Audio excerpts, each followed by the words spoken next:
श्री शिवाय नमस्तुभ्यम. गुरुपुष्य अमृत योग अधिक महिन्यामध्ये येत आहे. गुरुवारी 27 नक्षत्रांपैकी जेव्हा पुष्य नक्षत्र, या नक्षत्राचं जे सगळ्यात वरच्या स्थानी त्यांचं स्थान आहे, तर असे पुष्य नक्षत्र जेव्हा गुरुवारी येते तेव्हा गुरुपुष्य अमृत योग असे म्हणण्यात येते. गुरुपुष्य अमृत योग सोने खरेदीसाठी तर प्रसिद्ध आहेत, पण त्याचबरोबर आपल्या आयुष्यामधून जर काही वाईट गोष्टींचा आपल्याला त्रास होत असेल तर त्या वाईट गोष्टींची तीव्रता कमी करण्यासाठी, संकटांपासून रक्षण करण्यासाठी गुरुपुष्य अमृत योग या दिवशी तुम्ही केलेलं गुरूंची सेवा, तर ती अतिशय पुण्यदायी अशी ही सेवा होते. ह्या दिवशी तुम्हाला काय काय करायचं आहे, जसं अधिक महिन्यामध्ये हा गुरुपुष्य अमृत योग येत आहे. पहाटेपासून रात्री 3 वाजेपर्यंत हा योग आहे, मध्यरात्रीपर्यंत. तर तुम्ही हा गुरुपुष्य अमृत योग म्हणजे बृहस्पती देवांचं स्मरण तुम्ही करायचं आहे. ह्या दिवशी तुम्ही लक्ष्मी प्राप्तीसाठी, समृद्धीसाठी, मांगल्यासाठी तुम्ही श्री विष्णू, श्री महालक्ष्मी आणि बृहस्पती देवांची पूजा करायची आहे. असे मानण्यात येते की सगळ्या नक्षत्रांची कृपा होण्यासाठी या दिवशी काय करतात, रेकी साधकांनी तर नक्की उद्या पहाटे रेकीची साधना तर करायचीच आहे, पण त्याचबरोबर पुष्य नक्षत्रावर केलेली सकाळची साधना, ज्याद्वारे चक्र सक्षम होण्यासाठी तर मदत होतेच, पण त्याचबरोबर आंतरिक शक्ती पण वाढण्यासाठी मदत होते. आपल्या गुरूंची आपल्यावर कृपा होते. अतिशय पुण्यदायी असलेले हे पुष्य नक्षत्र गुरुपुष्य अमृत योग, तर आपल्या आयुष्यामध्ये भरभरून यश, कीर्ती, समाधान, ऐश्वर याच्या प्राप्तीसाठी जे चक्र आपलं शरीरातलं आहे ते आहे मणिपूर चक्र, ज्याचं स्थान आहे आपल्या नाभीच्या 4 बोटावरती. ह्या चक्राच्या अधिदेवता पण श्री विष्णू आणि श्री महालक्ष्मी आहे. आणि बघा, हा योग आलेला आहे अधिक मासामध्ये, आणि अतिशय दुर्मिळ असा हा योग दर 3 वर्षांनी येणारा अधिक मास, आपल्या आयुष्यामध्ये अधिक आशीर्वाद घेऊन येणारा हा मास. तर ह्या दिवशी आपल्याला काय काय करायचं आहे, तर सकाळी रेकीची साधना करायची आहे. त्यानंतर तुम्ही आवर्जून आंघोळीच्या पाण्यामध्ये 21 चिमटी तुम्ही हळद टाकायची आहे, गुरूंचे स्मरण करायचं आहे. आणि त्याचबरोबर आपण जसं सगळ्या नदींचे स्मरण करून गंगा, गोदावरी, भागीरथी, कृष्णा, वेण्या, तुंगभद्रा, शरयू, कालिंदी, नर्मदा इत्यादी सगळ्या पवित्र नद्यांचे स्मरण करून मग तुम्ही आंघोळ करायची आहे. पवित्र धरणी मातेचे खूप आभार मानायचे. आंघोळीच्या पाण्यात जमल्यास तुम्हाला थोडंसं खडे मीठ टाकायचं आहे, त्याचबरोबर थोडंसं गोमूत्र असेल तर ते टाकायचं आहे. गाईला आपण खूप शुभ मानतो, तर थोडंसं किंचित तुम्ही गोमूत्र तुमच्या पाण्यामध्ये टाकायचं आहे आणि मग तुम्ही स्नान करायचं आहे. त्यानंतर रेकीची साधना तुम्ही करू शकता. 7 चक्रांची बीजमंत्रासहित साधना करायची आहे. गुरूंची तुम्ही पूजा करायची आहे. श्री विष्णू, श्री महालक्ष्मींची पूजा करायची आहे. बृहस्पती देवांची पूजा करायची आहे. पुष्य नक्षत्राचा स्वामी आहे ते आहे शनिदेव आहे, म्हणून कर्म करणं खूप आवश्यक आहे. तर अधिक मास म्हणजे पुरुषोत्तम मास. ह्या मासामध्ये आपण जास्तीत जास्त आध्यात्मिक आपल्या गोष्टी करत आहोत, भरभरून आपण नामस्मरण करत आहोत, आपला जप आपण वाढवलेला आहे, त्याचबरोबर दानधर्म आपण वाढवलेला आहे, भरभरून द्रव्यदान आपण करत आहोत, अन्नदान करत आहोत, ज्ञानदान आपण करत आहोत. आपल्याला ज्या 4 गोष्टी माहिती आहेत त्या इतरांना पण सांगा, त्याद्वारे तुम्हाला भरभरून आशीर्वाद या शिवशक्तीचे मिळतातच. पुष्य नक्षत्राला शिवाची विभूती असे म्हणण्यात येते. तर बघा, अशी ही शिवदेवांची विभूती आपल्याला तिचा अनुभव घ्यायचा आहे या गुरुपुष्य अमृत योगावर. तर नक्की आज तुम्हाला काय करायचं आहे, तर वडाचं पान जर मिळालं तर ते वडाचं पान घ्या. वडाच्या पानावर आपल्याला हळदीने स्वस्तिक काढायचं आहे. स्वस्तिकचं खूप महत्त्व आहे, कारण स्वस्तिकाला 4ही दिशा म्हणजे ज्या विष्णू तत्वाशी संबंधित आहे, लक्ष्मी तत्वाशी संबंधित आहे, आपल्या गुरूंशी संबंधित आहे. तर नक्की आवर्जून सगळ्यांनी स्वस्तिक काढायचं आहे आणि स्वस्तिक काढून हे पान तुम्ही तुमच्या तिजोरीमध्ये तिथे किंवा देवाच्या जवळ तुम्ही ठेवू शकता. त्याचबरोबर दाराच्या बाहेर तुम्ही रांगोळी काढायची आहे. त्या रांगोळीमध्ये आवर्जून तुम्ही स्वस्तिक काढा. स्वस्तिक हे मांगल्याचे प्रतीक आहे आणि नक्की एक यंत्र आहे, आपल्या घराच्या बाहेर ते काढायचं आहे. तर गुरुपुष्य अमृत योग आपल्या गुरूंची आपल्यावर कृपा होण्यासाठी हा अतिशय दुर्मिळ असा सुंदर योग. सोने खरेदी तर आपण करतोच ह्या दिवशी. ज्यांना शक्य असेल त्यांनी सोने खरेदी करा. ज्यांना शक्य नसेल त्यांनी दुसऱ्या वस्तू, म्हणजे आपण जसं म्हणू शकतो की हरभरा डाळ, तांदूळ, हळद, मग जसं तुम्ही फळं घेऊ शकता. मग त्याच्यामध्ये आवर्जून तुम्ही केळी आहे, आंबा आहे, या वस्तू घ्या. त्या तुम्ही दान देऊ शकता. तुम्ही पूजा करताना ह्या वस्तू तुम्ही देवाला ठेवू शकता. महालक्ष्मींचं तुम्ही स्मरण करायचं आहे, महालक्ष्मींचा जप करायचा आहे, श्री विष्णूंचा जप तुम्ही करायचा आहे, दत्तगुरू महाराजांचा जप करायचा आहे, बृहस्पती देवांचा जप करायचा आहे. तर असे विविध प्रकारचे जप तुम्हाला करायचे आहे. बृहस्पती देवांचा जो जप आहे तो ओम श्री ओम ऐं क्लीं बृहस्पते नमः हा जप तुम्ही करायचा आहे. आणि त्याचबरोबर श्री विष्णूंचा जप आहे तो आहे ओम नमो भगवते वासुदेवाय. आणि प्रत्येक पूजेच्या अगोदर मान आहे तो गणपती बाप्पांना, म्हणून गणपती बाप्पांना आवर्जून तुम्ही त्यांचं स्मरण करायचं आहे. ओम गम गणपते नमः, जी आपल्या शरीरामधल्या मूलाधार चक्राची पृथ्वी तत्व स्वरूपामधली अधिदेवता आहे.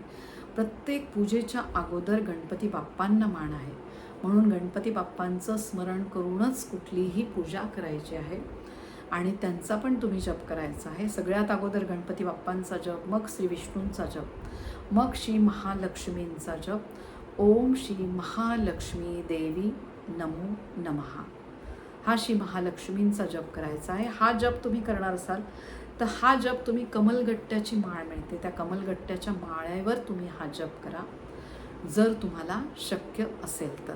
नाही तर तुमची जी नेहमीची तुळशीची माळ असते त्याच्यावर जर तुम्ही जप केला तो पण चालणार आहे. मग त्यानंतर बृहस्पती देवांचा जप तुम्हाला करायचा आहे. ओम ऐं क्लीं बृहस्पते नमः हा जप तुम्ही करायचा आहे. अधिक मासातले तुमचे बाकीचे जे जप असतात तुम्ही करू शकता. गुरुपुष्य नक्षत्रावर तुम्ही केलेले तुमचे दान धर्म जप जितक्या अधिक पटीने तुम्ही कराल त्याच्या कितीतरी पट तुम्हाला पुण्यदायी ते ठरते. तर या दिवशी अवश्य तुम्ही आवर्जून दान धर्म करा, जप भरपूर करा आणि त्याचबरोबर न चुकता तुम्ही तुलसी पूजन करायचं आहे. तुळशी जिला लक्ष्मी मातेचं स्वरूप आपण म्हणतो, तर त्या तुळशी मातेला तुम्ही उद्या पूजा करायची आहे. आवर्जून तुम्ही जल तर अर्पण करणारच आहात, त्या जलामध्ये थोडीशी हळद करून तुम्ही तुळशी मातेला अर्पण करायची आहे. त्यानंतर व्यवस्थित तुम्ही पूजा करा आणि त्या तुळशी मातेचा पण तुम्ही जप करायचा आहे. आणि त्यानंतर मनोभावे तुमची बाकीची तुम्ही पूजा करू शकता. आणि असे हे अतिशय पुण्यदायी असलेले गुरुपुष्य अमृत योग. तर सगळ्या नक्षत्रांची कृपा होण्यासाठी या दिवशी ज्यांना जमेल त्यांनी मोत्याच्या माळेवर जप करायचा आहे बृहस्पती देवांचा. ओम ऐं क्लीं बृहस्पते नमः असे मानण्यात येते की जेव्हा मोत्याच्या माळेवर आपण हा जप करतो सगळ्या नक्षत्रांची कृपा आपल्यावर व्हायला लागते. श्रीपाद श्री वल्लभ महाराज यांचे नक्षत्र पारायण जे जे कोणी करतात, जसं आपला ग्रुप आहे श्रीपाद श्री वल्लभ किंवा दत्तगुरू माऊली, त्या ग्रुपमध्ये आपलं नक्षत्र पारायण दत्तगुरू महाराजांचे सुरू आहे. नक्षत्राचे अनन्यसाधारण महत्त्व आहे. तर म्हणून नक्षत्रांची कृपा होण्यासाठी, प्रत्येक नक्षत्राचे आपल्याला आशीर्वाद मिळवण्यासाठी अतिशय फलदायी असलेला हा जप नक्की सगळ्यांनी उद्या आवर्जून जास्तीत जास्त आपली साधना करायची आहे. रेकी साधकांनी जास्तीत जास्त बीजमंत्र म्हणून आपली साधना करायची आहे. तर त्याद्वारे बृहस्पती देवांचे, श्री विष्णू, श्री महालक्ष्मी आणि आपल्या गुरूंची कृपा होण्यासाठी अतिशय प्रभावी असलेले गुरुपुष्य अमृत योग अधिक महिना पुरुषोत्तम मास, या मासाचे महत्त्व पण मी सांगितलेले आहे. 33 संख्याचे महत्त्व सांगितलेले आहे. जसं असं आपण म्हणण्यात येतोय की दर 3 वर्षांनी येणारा हा पुरुषोत्तम मास 33 संख्या विशेष. का हे 33 संख्या विशेष आहे? कारण चंद्रवर्ष आणि सौरवर्ष.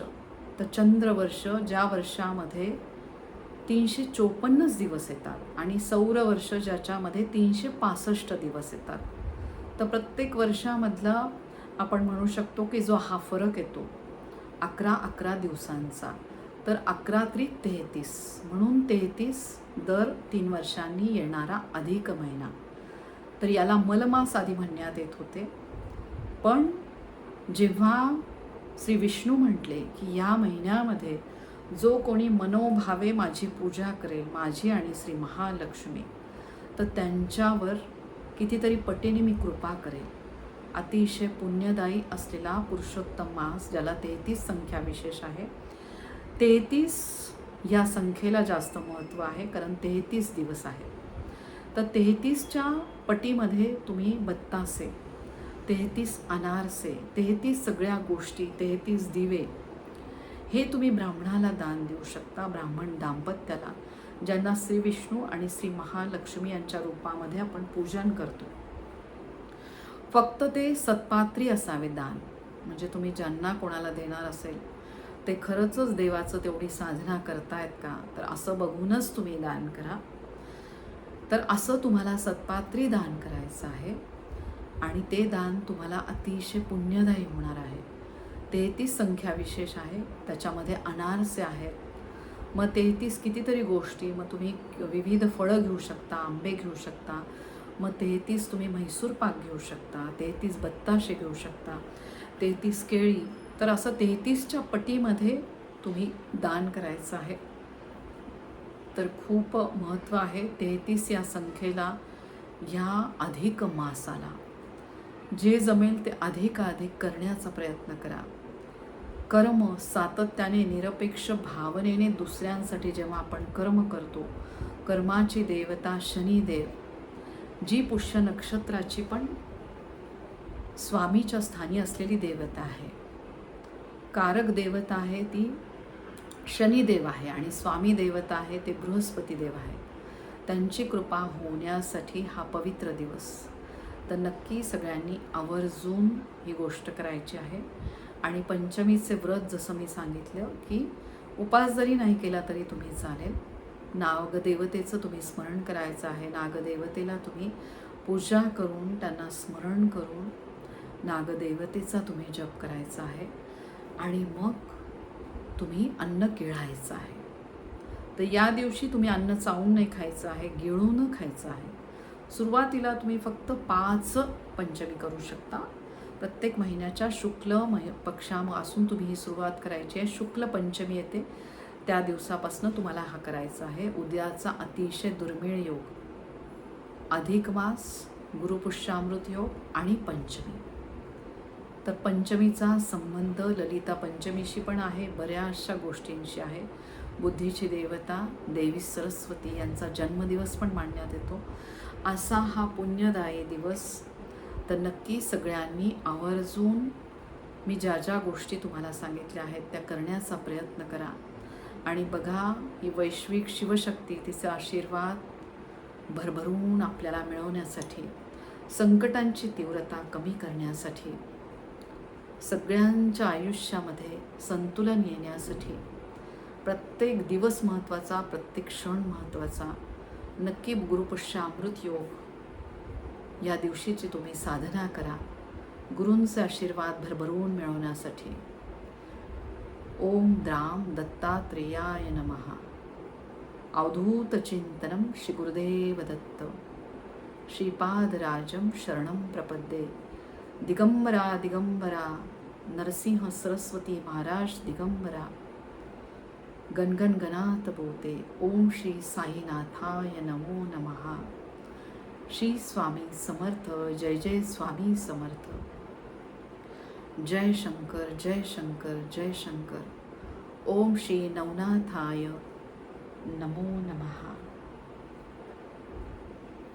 या वैश्विक ब्रह्मांडीय शिवशक्तीचे आशीर्वाद सगळ्यांना कायम मिळवू दे आणि सगळ्यांचं कल्याण होऊ दे, ही माझी मनापासून इच्छा. गेल्या 26 वर्षापासनं मी रेकी शिकवत आहे.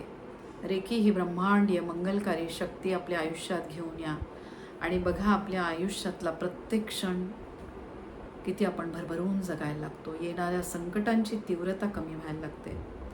खूप आभार या ब्रह्मांडीय शिवशक्तीचे. प्रत्येक क्षणाला ऑनलाईन क्लासेस माझे असतात. रेकीचे ध्यानाचे वर्ग आपण रोज घेत असतो. अधिक महिन्याची साधना रोज सकाळी 5 वाजता सुरू आहे. नक्की तुम्ही सकाळी रोज लाईव्ह सेशन असतात ते तुम्ही अटेंड करा आणि बघा या रेकीच्या ध्यानाद्वारे त्या परमतत्वाशी शिवतत्वाशी आपण एकरूप व्हायला लागतो. ब्रह्मांडीय सगळ्या शक्तींचे आशीर्वाद आपल्याला मिळायला लागतातच. खूप आभार या ब्रह्मांडीय शिवशक्तीचे. माझे व्हिडिओ जर तुम्हाला आवडत असतील तर नक्की लाईक करा, शेअर करा आपल्या लोकांना आणि संकटांची तीव्रता त्यांच्याही आयुष्यातली कमी करा. आपण आपल्यासाठी तर जगत असतो, पण दुसऱ्यांसाठी पण जास्तीत जास्त त्यांना मदत करा. दत्तगुरू महाराजांचे आशीर्वाद मला मिळत आहेत. या दत्तगुरू महाराजांची कृपा आपल्या आयुष्यात होण्यासाठी नक्की आवर्जून रेकी शिका आपल्या लोकांसाठी. नक्की माझ्या चॅनलला लाईक करा, शेअर करा, सबस्क्राईब करा आणि रेकी हा सुंदर आशीर्वाद आपल्या आयुष्यात घेऊन या. तुमच्या सगळ्यांचे खूप खूप आभार. श्री शिवाय नमस्तुभ्यं. श्री शिवाय नमस्तुभ्यं.